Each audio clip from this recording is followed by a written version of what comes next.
Hello, this is we are here in Bukavu, is in the southeast of eastern of Congo, and Congo is in Africa, Central Africa. So here we're looking at Lake Kivu. It's a very, very beautiful place to live. Very, very nice weather. The views are beautiful. Here you can see the apartments in Bukavu. Really, it used to be really a beautiful town. They used to call it, the beautiful place in Congo, the most beautiful place in Congo. But with the war and everything else happening, things have changed. Now it has become the capital of rape, unfortunately. Okay, this is the sea in Congo. In French, they call it le Lac Kivu. And you can see beautiful trees and beautiful views.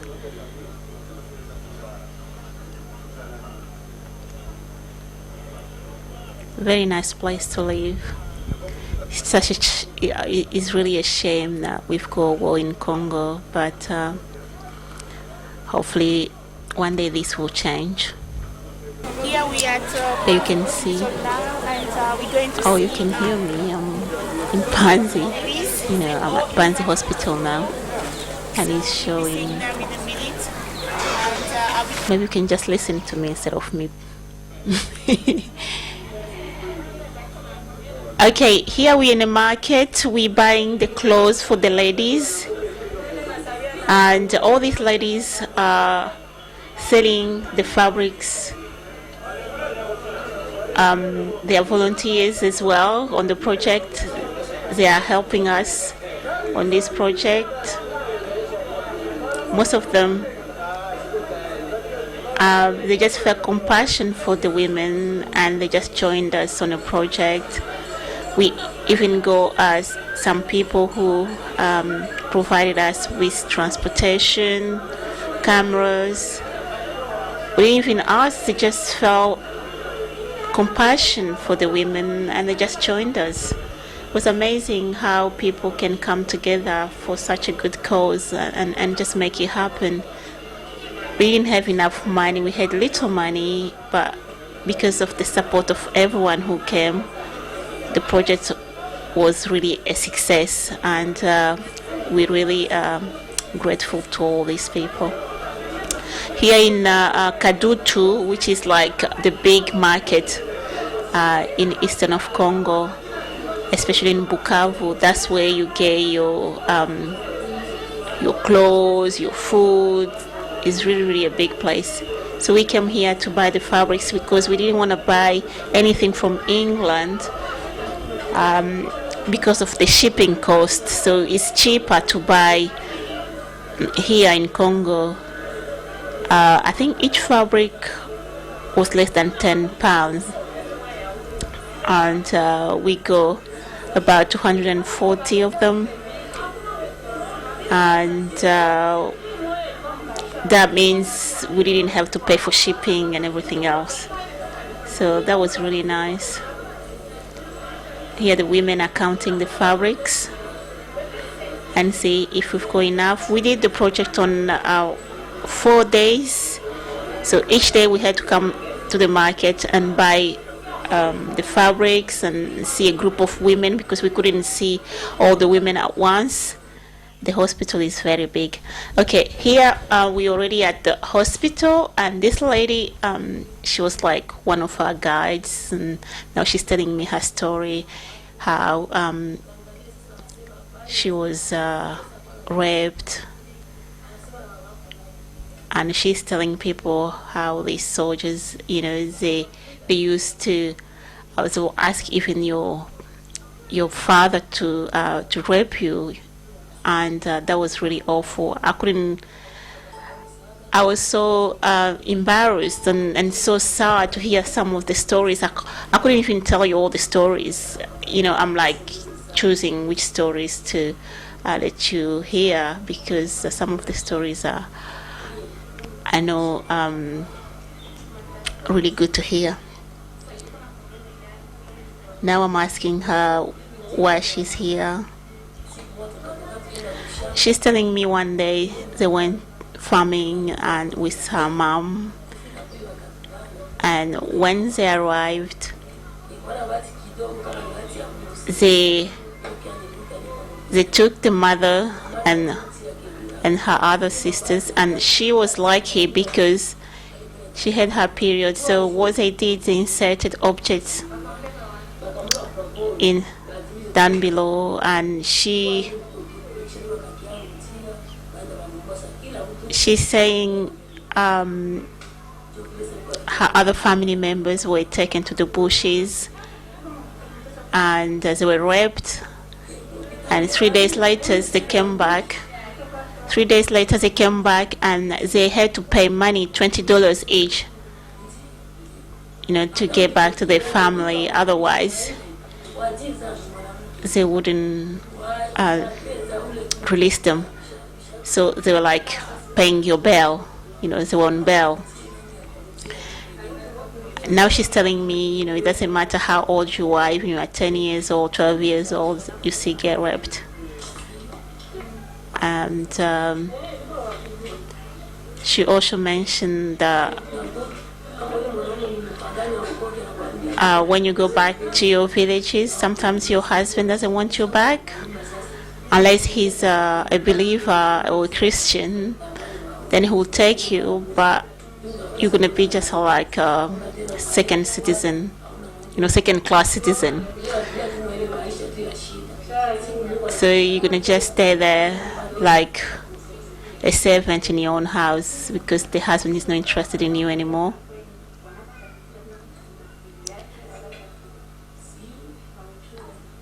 Now she says she doesn't know whether her husband will take her back.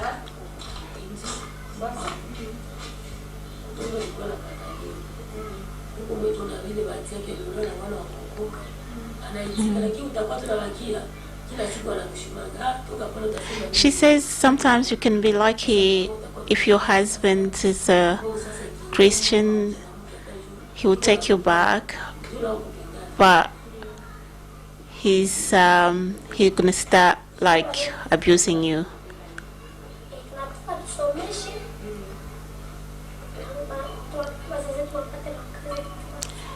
Yeah, the child is saying she wants her to she wants to go back. He wants to go back to school, and he wants his parents to have a job so that he can go to school again. He's telling me where he goes to school, and he says every time when he goes to school, he's sent back home because he didn't pay his school fees. He wants peace in Congo, and he wants the war to end. This is another girl. She's 12 years old. She was raped by her neighbor. The only reason why she was raped is because her mom was raped, and apparently in the village, if one member of your family has been raped, then your family is cursed, so everyone can come and rape you now. So the fact that the mother was raped, she became vulnerable, and the next door neighbor was able to rape her as well. Fortunately for her, when we met her, we were able to seek justice for her, and the guy who raped her was arrested. This one, she's 18 years old, she's pregnant, and I'm asking her questions how she got pregnant. She tells me she was raped by soldiers. Not a soldier, but soldiers. So she doesn't really know who raped her. Yeah, she says the pregnancy. She's talking about the pregnancy, and she says she's 9 months pregnant.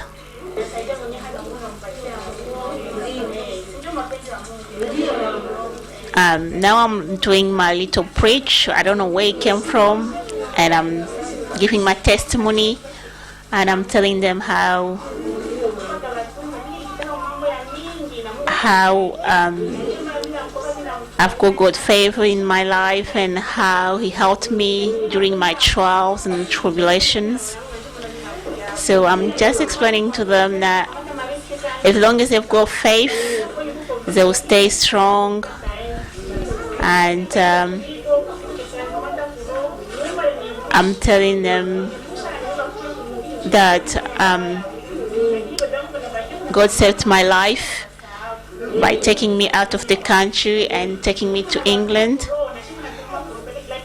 And I'm also explaining to them that they are suffering physically, but us, we're not there, but we suffering as well, because their pain, the physical pain, it gives us pain as well in our hearts. And I'm also telling them about the petition we've been writing to the Parliament. We did write some petition. We wrote to MPs. We wrote to David Cameron. And we're still writing. We're still lobbying the government to end the war in Congo. And now I'm talking about my faith. I'm explaining to them how I survived, or how I do survive my tribulations. And I'm encouraging them to keep faith, because with faith you can do anything. And now we're giving them the fabric we bought for them. It's a little bit noisy, but we managed to give to everybody who was there.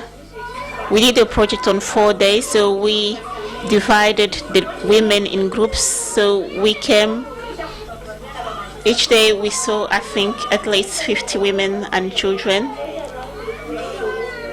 because we couldn't see the whole. There were about 300 women in that hospital, and we couldn't see the whole group at once. So we had to do it on different days. And we knew exactly who we saw because we took the names. So here we distributing the goods. We've got fabric, soap, rice. Most of these women, they had 1 or 2 operations.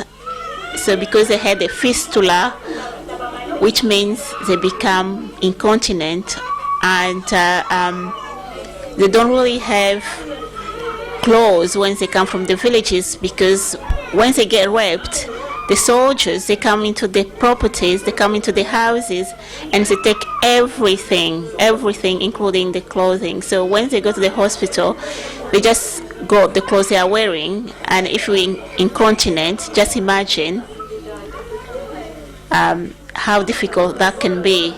So they need to change, they need to wash, they need to change. And here you can see they've got about soaps, so they can go and wash themselves, because it was really bad smell in the hospital when we got there. So we decided to go and buy some soap. So every woman, I think on every woman we spent something like $20 or $30. We also got a big, some food, bag of rice and everything, and we gave it as a gift to the hospital. So they will cook for them. So some of these women, they couldn't leave the hospital bed. In a minute you'll see, we're going to be seeing them, those who couldn't leave the beds, and we're going to give them the fabric and soap, or all the goods we got for them where they are sleeping. And it was quite a little bit noisy sometimes, but it was just uplifting to put a smile on some of these women's faces. And I think that's where love comes in, because I'm thinking like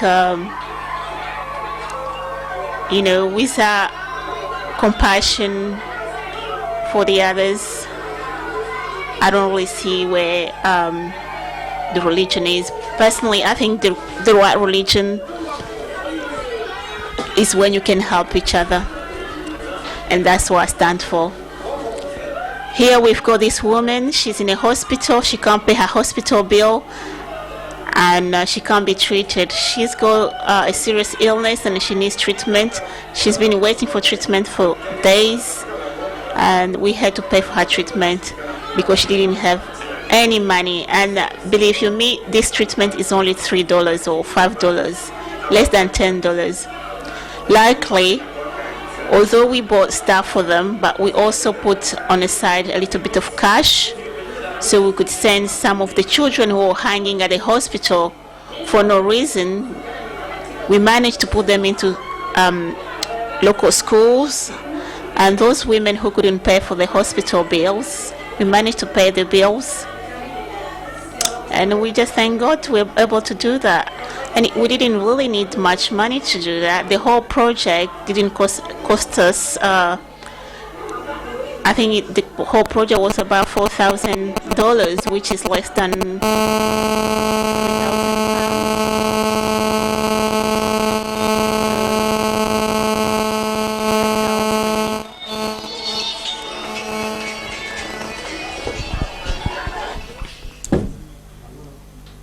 Here we are inside the hospital. You can see this woman. She's invalid. The mother of that baby, she's invalid. She doesn't have legs, but she was raped as well, which is really sad. And this lady who is sleeping there, she had 4 operations and it didn't work, so we just have to pray for her. She could even leave the bed to come and see us. So we had to meet her in the hospital where she was sleeping inside, on her bed. And here you can see the nurses.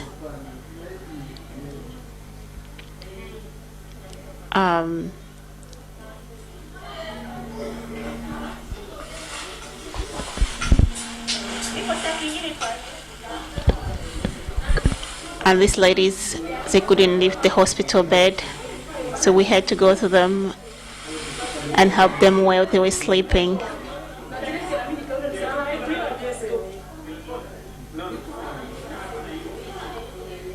All these ladies lying in their beds, they're very weak to leave the hospital bed, so we had to go and see them in a hospital where they were lying on their beds. Et voilà, c'est ça la fin de ces vidéos. Je vous remercie beaucoup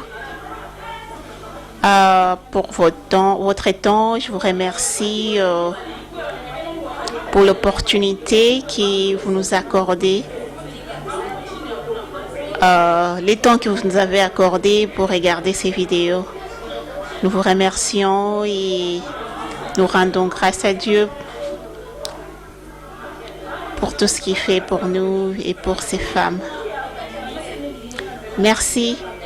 À la fin, il y aura 2 femmes qui vont passer le message. Je vais vous laisser écouter ça et ça sera en Swahili, mais je vais traduire ça encore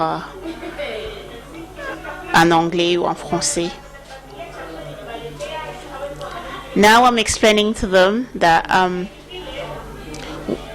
we bought bags of rice, but because they're so weak, they can't cook for themselves, so the hospital will cook for them. And now they're sending the messages. Listen. We are so happy for the help you sent to us. Please continue, have a heart of compassion and keep helping us. We pray that this war in Congo can end, because we are suffering so much. Thank you so much. Thank you so much for your help. We have just finished the first part of our project, and I've got like is just 1 minute or two to show you the second part of the project and how it's gonna look like. It's gonna be something to do with microfinance and training the trainers. Our project here we're looking at survival of rape who they're now strong enough and they can start to look after themselves. So we're planning here to start a microfinance business, which means empowering women, giving them small businesses. And what we're trying to explain to them is they have to learn to help each other, which means they'll start a small business, and every week, once they've got a small profit, they'll make sure they put another woman into the business. For example, here we had we've got 25 women to start businesses, and each woman received $25 to buy 20 liters of oil. They'll be selling the 20 liters of oil per week. They'll get $3 profit, and from those $3 profit, each woman will give us back $1. And since we've got 25, which means we'll be able to put into business one extra woman. And yeah, so we need them to learn that we can't be there to help them all the time. So they have to know that they'll be helping each other, they will be helping themselves. So if they do well in business, then more women will be helped, and they will lift themselves out of poverty. Thank you so much for watching, and I hope this will give you an idea about how you can support these wonderful ladies. Thank you. Bye.